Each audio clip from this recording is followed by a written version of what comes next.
এখন জনপ্রিয়তা লাভ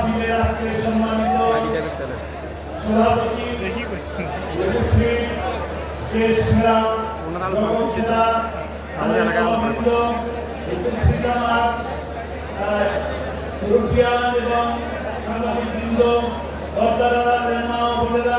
আসসালামু আলাইকুম ওয়া রাহমাতুল্লাহি ওয়া বারাকাতুহু।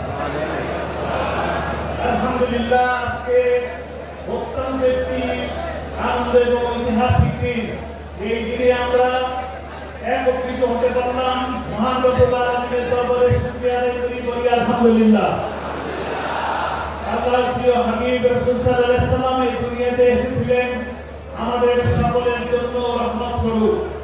আমরা সৌভাগ্যবান, অত্যন্ত সৌভাগ্যবান যে আমরা শেষ নবী, সেরা নবী, শ্রেষ্ঠ নবী মুহাম্মদ রাসূলুল্লাহ সাল্লাল্লাহু আলাইহি সাল্লামের উম্মত।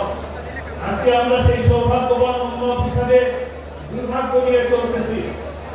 দুর্ভাগ্য এই কারণে যে আমরা যে নবী করিম সাল্লাল্লাহু আলাইহি সাল্লাম যে সোনালী যুগ উপহার দিয়ে গিয়েছিলেন, যে কোরআনের মাধ্যমে, সেই কোরআনকে আমরা মানতেছি না, কোরআনকে পড়তেছি না, কোরআনকে জানতেছি না, কোরআনকে বুঝতেছি না।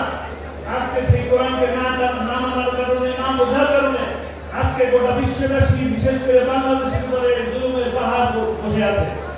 আমরা চাইব বাংলাদেশে গত 17 বছর ধরে যে জুলুমের পাহাড়